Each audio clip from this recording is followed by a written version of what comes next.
हमने बहुत ही important topic start किया था फर्स्ट ईयर केमिस्ट्री का मोल। ठीक है भाई, कल की क्लास मैंने आप लोगों को जो रिकॉर्डिंग है वो भी सेंड कर दी थी, ताकि अगर कोई बच्चा क्लास नहीं ले सका है किसी भी रीजन से तो वो रिकॉर्डिंग देख ले। तो बेटा अब टॉपिक कंटिन्यूटी में, तो बेटा कल की क्लास में हमने मोल स्टार्ट किया था, ये कल की क्लास का काम है। और आपको बताया था बेटा मोल जो है वो फिजिकल क्वांटिटी है, जो कि ठीक है बेटा, मोल वो फिजिकल क्वांटिटी है जो हमें क्या बताती है, केमिकल सब्सटेंस का अमाउंट। ठीक है बेटा, किसी भी केमिकल सब्सटेंस के अमाउंट को एक्सप्रेस करने का सबसे बेहतरीन तरीका मोल है। और क्यों है बेटा? क्योंकि जब मैं अमाउंट कहता हूं तो अमाउंट की एक फॉर्म मास होती है, एक फॉर्म वॉल्यूम होती है, एक फॉर्म नंबर ऑफ पार्टिकल्स होती है। और बेटा मोल पता होने से ये फायदा है कि अगर मुझे किसी सब्सटेंस के मोल पता चल जाए, ठीक है बेटा, अगर मुझे किसी सब्सटेंस के मोल पता चल जाए तो मैं मोल से मास भी मालूम कर सकता हूँ, नंबर ऑफ पार्टिकल्स भी मालूम कर सकता हूँ और वॉल्यूम ऑफ गैस भी मालूम कर सकता हूँ। और ये बेटा मोल के तीन रिलेशनशिप्स कहलाते हैं। पहला रिलेशनशिप कल हमने पढ़ा था मास के साथ, तो मैं किसी भी सब्सटेंस के एटॉमिक मास, मॉलिक्यूलर मास या फॉर्मूला मास का यूनिट अगर हम चेंज कर दें, एएमयू हटाकर ग्राम लगा दें, तो वो बराबर होता है उस सब्सटेंस के 1 मोल के। जैसे भाई कार्बन का एटॉमिक मास 12 एएमयू है, तो 12 ग्राम कार्बन बराबर होगा 1 मोल कार्बन के। ऐसे बेटा वाटर का मॉलिक्यूलर मास 18 एएमयू है, तो 18 ग्राम बराबर होगा 1 मोल ऑफ वाटर के। NaCl का फार्मूला मास 58.5 एएमयू है, 58.5 ग्राम NaCl बराबर होगा 1 मोल के।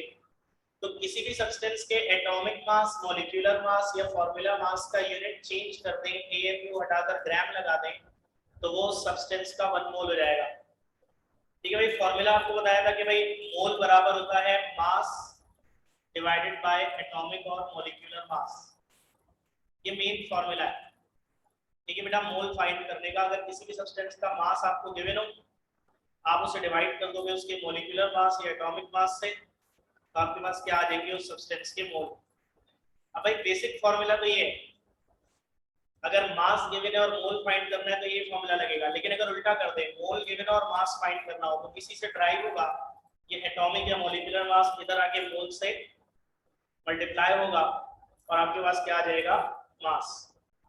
फिर हमने इसके बेटा न्यूमेरिकल किए थे और आपको इस फार्मूला की यूजेज सिखाई थी। ठीक है भाई, अगर कोई कल की क्लास नहीं ले सका है किसी भी वजह से, तो वो रिकॉर्डिंग देख ले बेटा, ग्रुप पे लिंक मौजूद है। आज बेटा हम दूसरा मोल रिलेशनशिप पढ़ेंगे।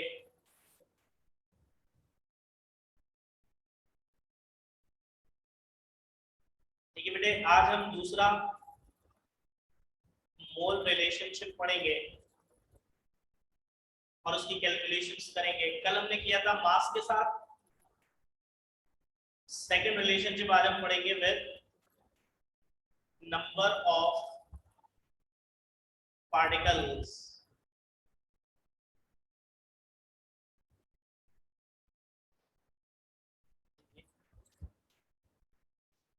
कल की क्लास रही थी फर्स्ट है आज।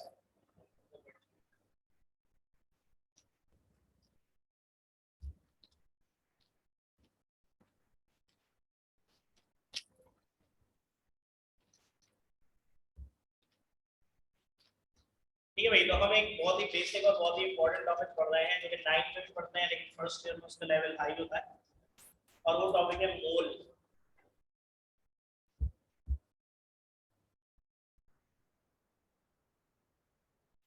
हाँ भाई, तो अब मोल का दूसरा रिलेशनशिप किसके साथ है, नंबर ऑफ पार्टिकल्स के साथ।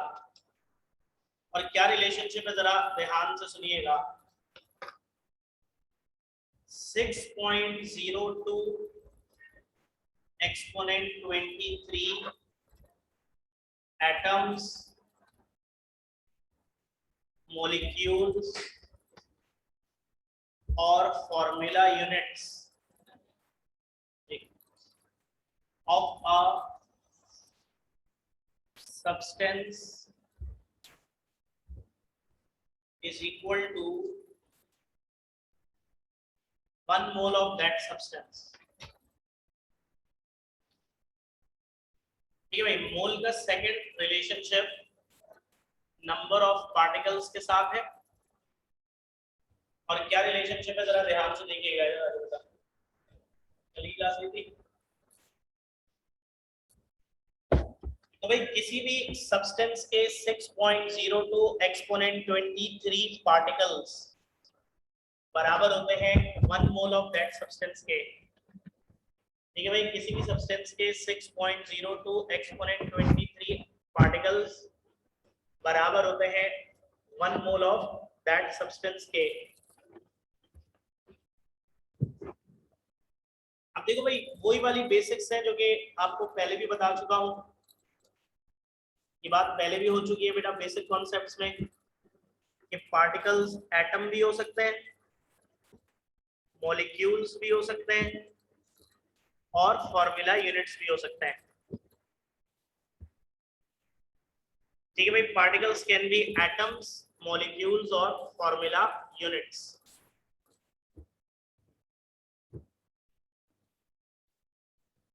अब एटम कब होंगे, मॉलिक्यूल कब होंगे, फॉर्मूला यूनिट कब होंगे, बेटा ये बात बेसिक से लेकर अब तक कई दफा हो चुकी है। अगर कोई सिंगल एलिमेंट है, जैसे कि सोडियम,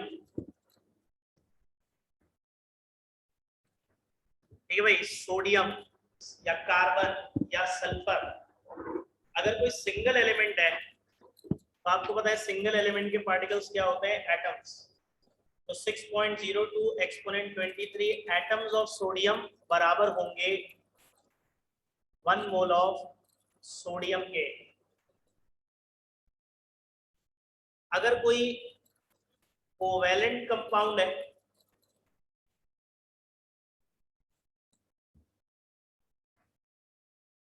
जैसे कि कार्बन डाइऑक्साइड, तो उसके 6.02 एक्सपोनेंट 23 मॉलिक्यूल्स बराबर होंगे 1 मोल ऑफ कार्बन डाइऑक्साइड के।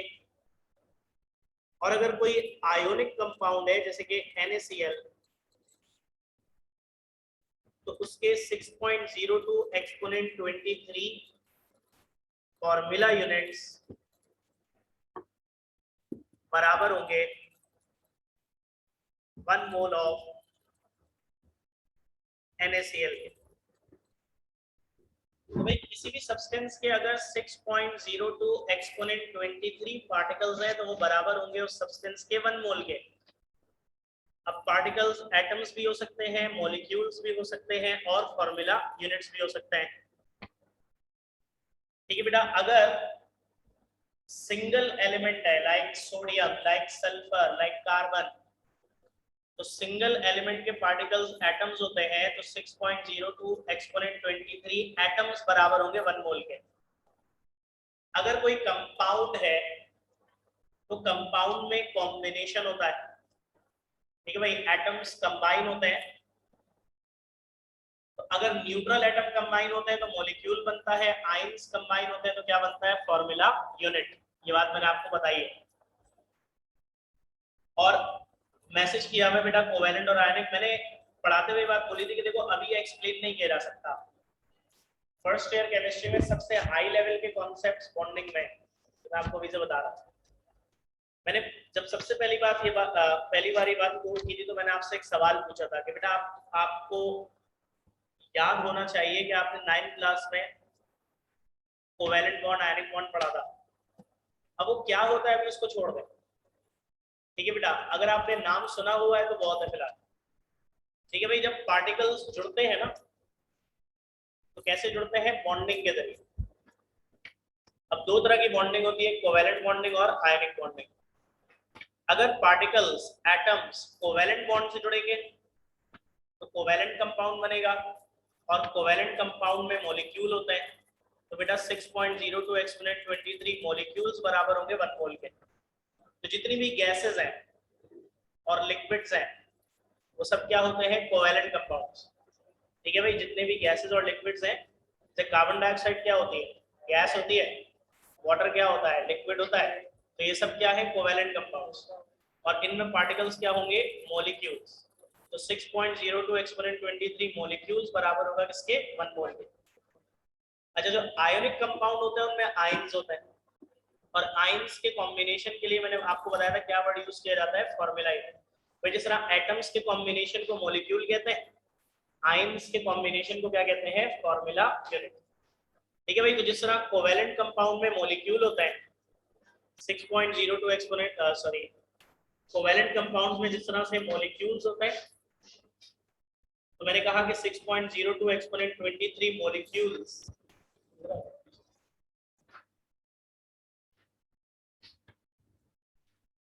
तो भाई कोवैलेंट कंपाउंड्स में मॉलिक्यूल्स होते हैं ना, तो 6.02 एक्सपोनेंट 23 मॉलिक्यूल्स बराबर होंगे 1 मोल के।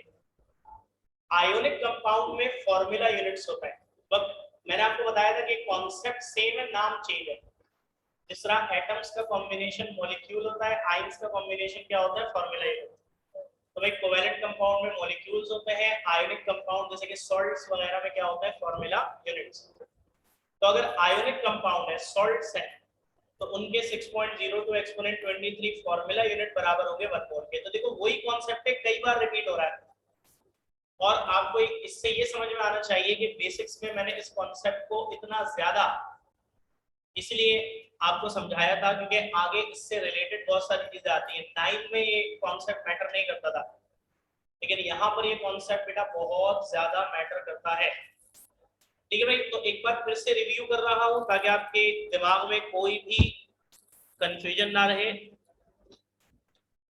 ठीक है भाई, मोल का नंबर ऑफ पार्टिकल्स के साथ क्या रिलेशनशिप है कि भाई किसी भी सब्सटेंस के 6.02 एक्सपोनेंट 23 पार्टिकल्स बराबर होंगे 1 मोल ऑफ दैट सब्सटेंस के। अब अगर वो सब्सटेंस सिंगल एलिमेंट है तो पार्टिकल्स क्या होंगे, एटम्स। तो 6.02 एक्सपोनेंट 23 एटम्स बराबर होंगे 1 मोल के। अगर वो सब्सटेंस कोई कोवैलेंट कंपाउंड है, कोई लिक्विड है, कोई गैस है, तो कोवैलेंट कंपाउंड में पार्टिकल्स होते हैं मॉलिक्यूल्स। तो 6.02 एक्सपोनेंट 23 मॉलिक्यूल्स बराबर होंगे 1 मोल के। और अगर वो सब्सटेंस एक आयोनिक कंपाउंड है जैसे कि सॉल्ट्स, NaCl वगैरह, तो आयोनिक कंपाउंड में पार्टिकल्स जो है क्या होते हैं, फॉर्मूला यूनिट्स, जो कि आयंस का कॉम्बिनेशन होता है। ठीक है बेटा, और आयोनिक कंपाउंड के लिए 6.02 एक्सपोनेंट 23 फॉर्मूला यूनिट्स बराबर होंगे 1 मोल के। अब ये बात मैं पहले भी कह चुका हूँ बेटा कि बच्चे जब कंफ्यूज होते हैं कि सर हम तो परेशान हो जाएंगे, सर चलो सिंगल एलिमेंट में एटम है, ये बात तो समझ में आ रही है, लेकिन जब फॉर्मूला लिखा हुआ है तो हम सिर्फ फॉर्मूला देखकर तो नहीं पहचान सकते कि कौन आयनिक कंपाउंड है, कौन कोवैलेंट कंपाउंड है। तो कहाँ हमें मॉलिक्यूल का वर्ड यूज करना है, कहाँ हमें फॉर्मूला यूनिट का वर्ड यूज करना है। तो इसके लिए मैंने आपको पहले भी बताया था कि बेटा सबसे मशहूर आयनिक कंपाउंड कौन है, NaCl। तो जहां NaCl आ गया वहां फॉर्मूला का वर्ड यूज होता है, फॉर्मूला मास पढ़ा था हमने, ऐसे ही फॉर्मूला ही है। बाकी हर कंपाउंड के लिए आप मॉलिक्यूल का वर्ड यूज कर सकते हो। अब इसका फॉर्मूला देखें,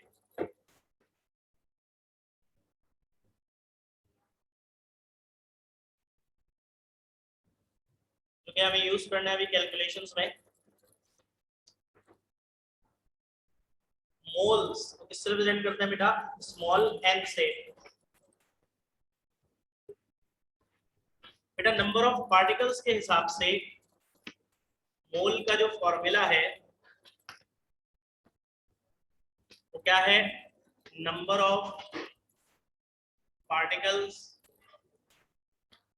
divided by Avogadro's number 6.02 exponent 23।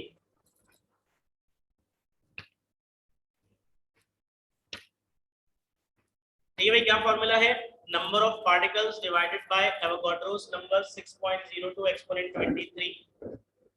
तो अब अगर आपको किसी सब्सटेंस के पार्टिकल्स की तादाद गिवन है तो आप उसे ऊपर रखोगे, नीचे क्या लिखोगे, 6.02 एक्सपोनेंट 23 डिवाइड करोगे तो क्या आ जाएंगे उसके मोल्स।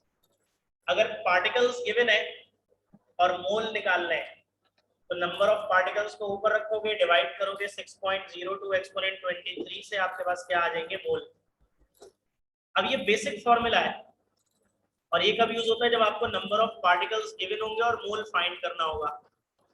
लेकिन अगर उल्टा हो, आपको मोल गिवन हो और नंबर ऑफ पार्टिकल फाइंड करने हो, तो ये 6.02 एक्सपोनेंट 23 से डिवाइड हो रहा है, यहाँ आके मल्टीप्लाई हो जाएगा।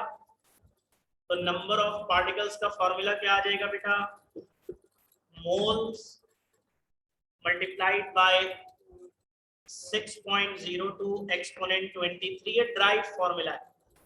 बेसिक फॉर्मूला ये है, mole is equal to number of particles divided by Avogadro's number.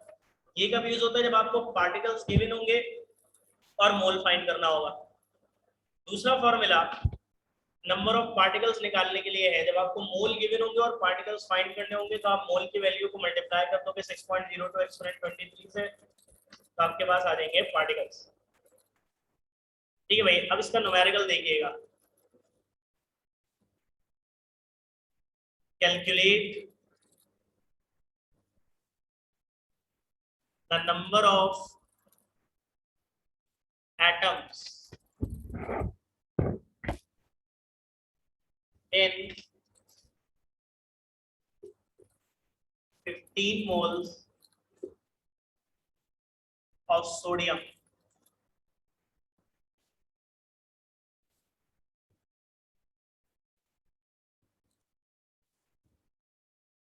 ध्यान से देखिएगा, आपको ए की वैल्यू गिवन है। मैंने क्या बताया था, न्यूमेरिकल में सबसे पहले गिवन वैल्यूज को देखना है हमेशा। ठीक है बेटा, एक की समझ लो कि मेथड है, गोल्डन रूल है न्यूमेरिकल सॉल्व करने का। 9-10 में आप लोग का इतना वास्ता नहीं पड़ता न्यूमेरिकल से, केमिस्ट्री में तो खुसूसन बिल्कुल ही समझ लो ना होने के बराबर है। एक आध सवाल आता था, वो भी आप चॉइस में छोड़ देते थे, बट केमिस्ट्री फर्स्ट ईयर में आपको मैं बता दूं कि out of 85 marks of theory, at least 35 marks will come from numerical। ठीक है, आप जो 85 मार्क्स का पेपर करोगे ना बेटा, तो 85 में से कम 35 मार्क्स के क्या होंगे, numerical. So you can not get rid of numericals in first year. First year में ऐसा कोई चीज नहीं है कि आप चॉइस में न्यूमेरिकल छोड़ सको। ठीक है, so you have to be proficient, you have to be proficient in numericals as well. ठीक है, मैंने क्या बताया बेटा, हमेशा सबसे पहले गिवन वैल्यू देखते हैं। आपके पास गिवन वैल्यू क्या है, 15 मोल्स। यार ये तो मैंने उल्टा सवाल दे दिया, सेकंड दे दिया, एक मिनट रुक जाओ बेटा, बेसिक का न्यूमेरिकल दे रहा है। Calculate the number of moles in 1.204 exponent 25 atoms of sodium. अब देखिए भाई, आपको सबसे पहले क्या देखनी होती है, गिवन वैल्यू। क्या है given value, 1.204 exponent 25 atoms of sodium. आपको सोडियम के एटम्स गिवन है कितने, 1.204 एक्सपोनेंट 25। मैंने आपको कल भी ये बात बोली है बेटा कि फर्स्ट ईयर में जो immature way of writing and presentation है वो बिल्कुल भी नहीं चलेगा, जो 9-10 तक चलता था। जो लिख रहे हो to the point, precise, accurate होना चाहिए।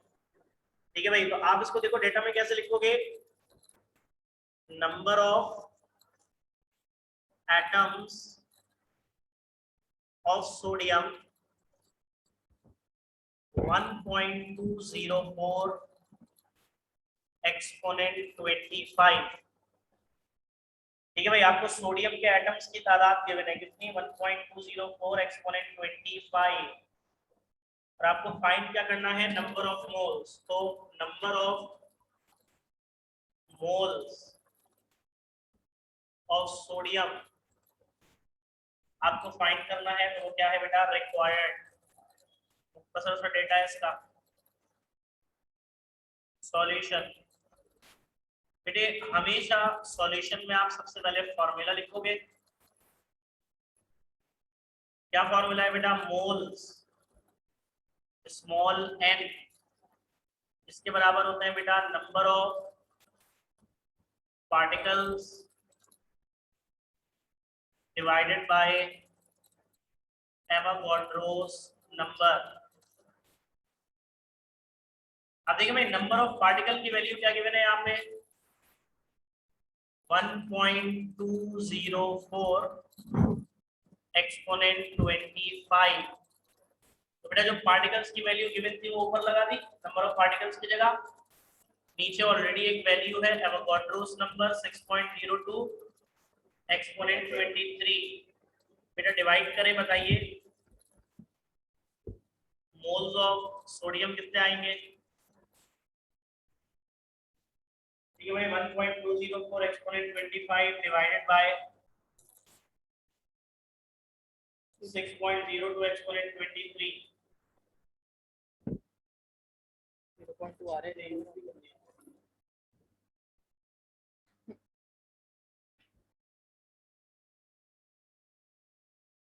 20। ठीक है भाई मोल्स ऑफ सोडियम कितने आ गए 20 आ गए। समझ में आया बेटा सबको, आसान है।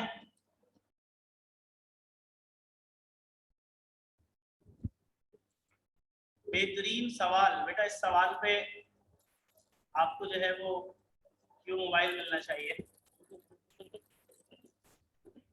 तो भाई कल जो न्यूमेरिकल किए थे वो भी ऐसे ही थे, आज जो न्यूमेरिकल कर रहे हैं वो भी ऐसे ही है, लेकिन दोनों का फॉर्मूला अलग है। तो हमें कैसे पता चलेगा कि कब कौन सा फॉर्मूला लगाना है। बस बेटा जिस दिन आपको यही पता चल गया ना उस दिन आप लोग तरक्की कर जाएंगे इंशाल्लाह।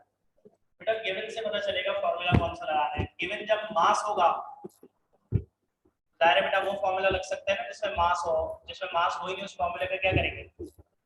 और जब गिवन नंबर ऑफ पार्टिकल्स होगा तो दायरे वही फॉर्मूला लगेगा ना जिसमें नंबर ऑफ पार्टिकल्स है। मास वाले फॉर्मूले का तो कुछ कर ही नहीं सकते। बेटा गिवन से पता चलेगा कौन सा फॉर्मूला लगाना है, ठीक है ना। अगर गिवन मास है तो कल वाला फॉर्मूला, अगर गिवन नंबर ऑफ पार्टिकल्स है तो आज वाला फॉर्मूला।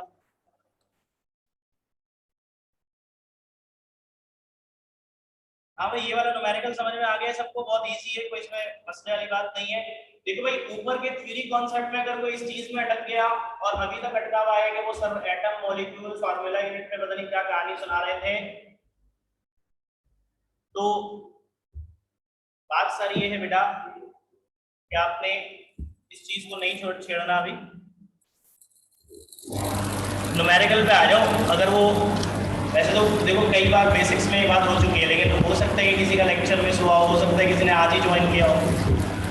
तो देखो मैं वीडियोस डालना शुरू हो गया हूँ, तो आपके पिछले वीक की वीडियोस में इंशाल्लाह करीब डल जाएंगी। रिवीजन के लिए आपके पास एक बड़ी अच्छी चीज है कि जिसका जो लेक्चर मिस होगा उसको लिंक मिल जाएगा, वो यूट्यूब पे उस लेक्चर की वीडियो देख सकता है ताकि वो सबके साथ आ जाए जल्दी।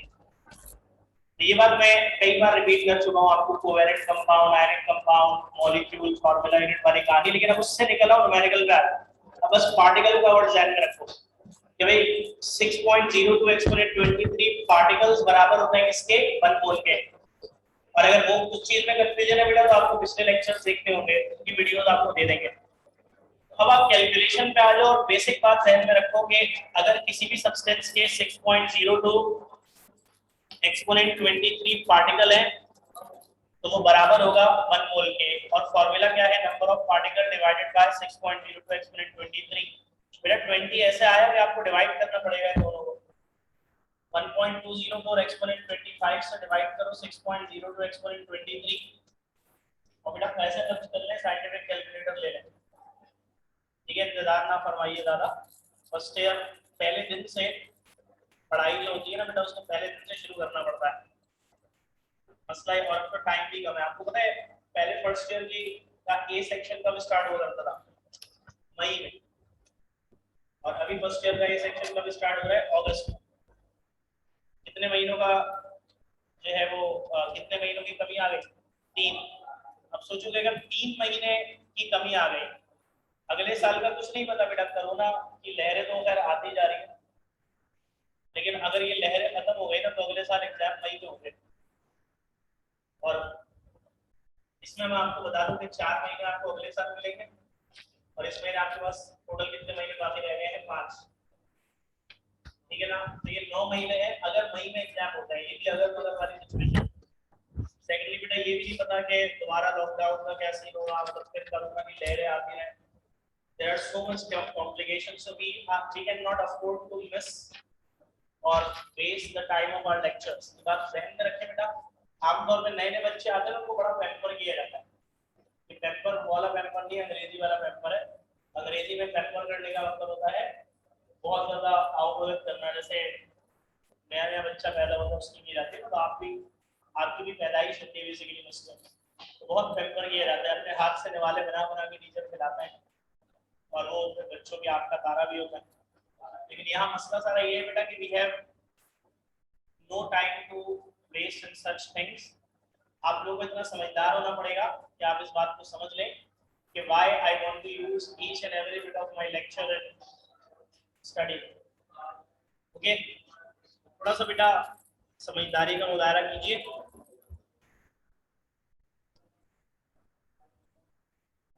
अब अगला सवाल आप खुद से कर लें। फॉर्मूला यूजेज तो आपको कल भी सिखाई थी ना। तो how many moles are there in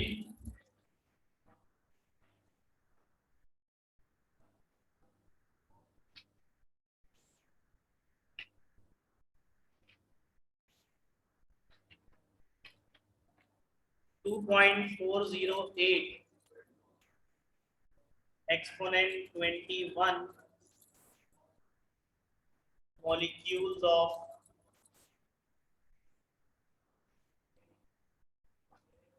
HCl। बेटे आपको HCl के नंबर ऑफ मॉलिक्यूल्स गिवन है कितना, 2.408 एक्सपोनेंट 21। जी बेटा साइंटिफिक कैलकुलेटर का इस्तेमाल भी हम लोग सिखाते हैं, हम लोग बहुत कुछ सिखाते हैं अपनी क्लास में। हर टीचर जो सब्जेक्ट का टीचर है ना, वो सब्जेक्ट के साथ साथ बहुत कुछ पढ़ाता है। कभी आपको अंग्रेजी पढ़ानी पड़ती है, कभी आपको कैलकुलेटर का यूज भी हम सिखाते हैं बेटा। अब आएंगे तो इंशाल्लाह सीखेंगे। ठीक है, HCl के नंबर ऑफ मॉलिक्यूल्स आपको गिवन है कितने, 2.408 एक्सपोनेंट 21, और आपको फाइंड करना है उसमें मोल्स। तो बेटा जरा जल्दी से कर लें। बेटा इसका आंसर आएगा एक्सपोनेंट -3 या 0.004। फाइन बेटा मेरी सॉरी आपने जो निकाला है एक जीरो का है, उसमें 0.004 होना चाहिए, 4 एक्सपोनेंट -3।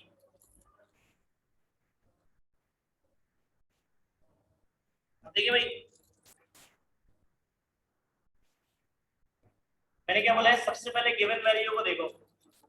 आपको वैल्यू गिवन है 2.408 एक्सपोनेंट 21 मॉलिक्यूल्स ऑफ HCl। आपको जो वैल्यू गिवन है बेटा वहां रॉन्ग आंसर है बेटा। आपको जो वैल्यू गिवन है वो क्या है, number of molecules of HCl। कितने मॉलिक्यूल्स है बेटा, 2.408 एक्सपोनेंट 22, और आपको फाइंड करने हैं क्या, number of moles of HCl। ऐसा ही है, ठीक है भाई। नंबर ऑफ मॉलिक्यूल्स गिवन है, नंबर ऑफ मोल्स फाइंड करना है। नाउ सॉल्यूशन,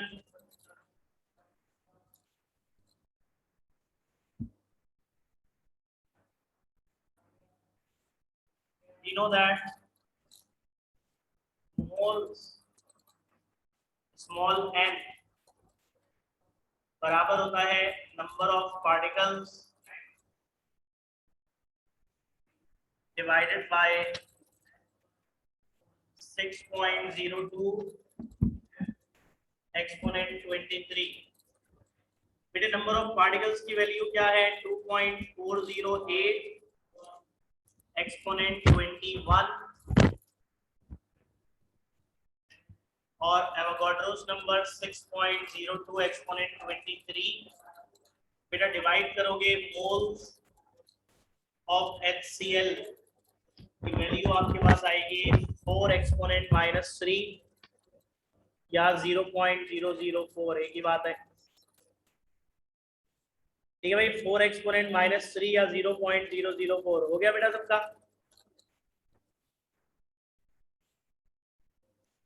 क्या 22 है बेटा? 21 है, 21।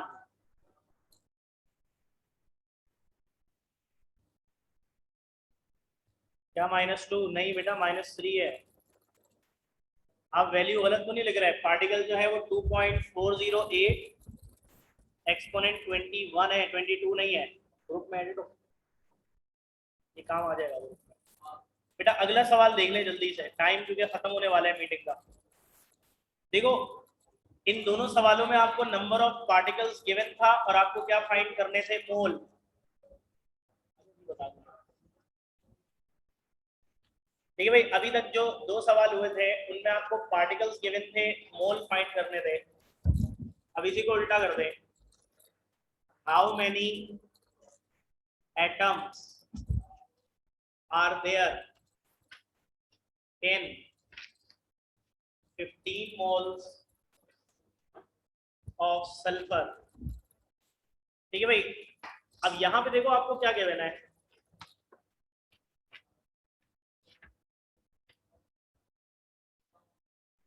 ठीक है बेटा, यहाँ पे आप देखो आपको क्या गिवन है। आपको गिवन है 15 मोल्स ऑफ सल्फर। आपको जो वैल्यू गिवन है 15, ये दरअसल क्या है? मोल्स है।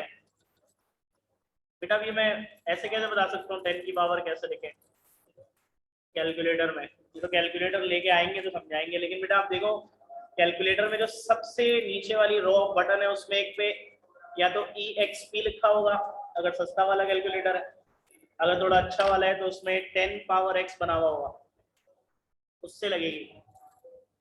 बहरहाल मैंने कल आपको ये बात बताई थी बेटा कि 9 में तो चल जाता था कि आपने मॉलिक्यूल को मोल लिख दिया, मास को मोल लिख दिया, जाहिर है वो आपके बचपने के दिन थे। और यहाँ मैं आपको हर बार ये बात कह रहा हूँ कि प्रिसिशन, एक्यूरेसी बहुत इंपॉर्टेंट है। अब आपको जो वैल्यू गिवन है वो मोल्स है, तो आप क्या लिखोगे? Number of moles of sulphur is equal to 15। इसको कुछ और नहीं लिख देना। और आपको फाइंड करने हैं number of atoms of sulphur. ठीक है बेटा, how many atoms are there in 15 moles of sulphur? तो number of mole of sulphur given है 15, नंबर ऑफ एटम्स फाइंड करना है।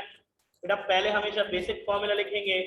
We know that moles is equal to number of particles divided by 6.02 exponent 23। क्या कहते हैं इस value को? Avogadro's number. अब जब पार्टिकल गिवन थे, मोल फाइंड करने थे, तो ये फॉर्मूला ऐसे यूज हुआ था। अब जब मोल गिवन है, पार्टिकल फाइंड करना है, तो एवोगाड्रोस नंबर जो राइट साइड पे नीचे डिवाइड हो रहा है वो लेफ्ट साइड पर मोल से मल्टीप्लाई हो जाएगा। तो number of particles 15 into 6.02 exponent 23 क्या आ रहा है भाई? 9.03 एक्सपोनेंट 24।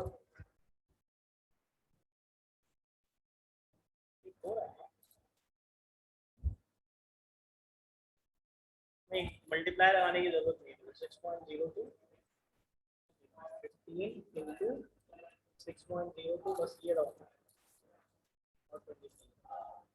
ठीक है भाई, 9.03 एक्सपो 03, हाँ, एक्सपोनेंट 24।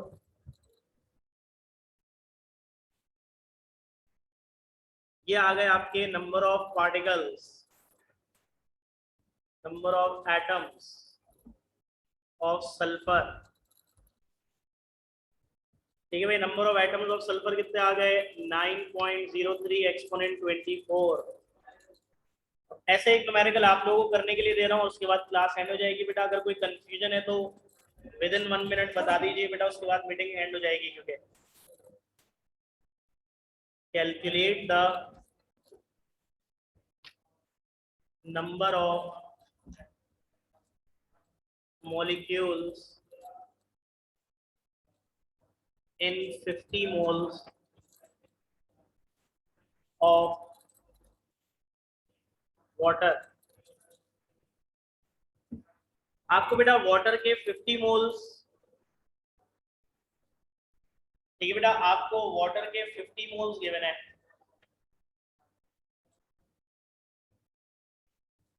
नहीं बेटा पावर 24 आएगी, 25 नहीं आएगी। आपको वाटर के 50 मोल्स गिवन है, तो number of moles of water is equal to 50। Number of molecules of water आपको फाइंड करना है, ठीक है बेटा, हो जाएगा। जल्दी बता दें बेटा, समझ में आ गई आज की पूरी कहानी, न्यूमेरिकल समझ में आ गए? जल्दी जल्दी से बेटा रिस्पॉन्ड करिए।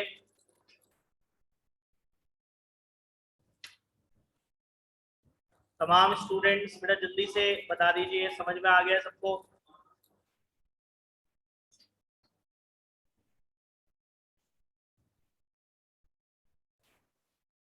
आज के लिए इतना ही बेटा, अल्लाह हाफ़िज़।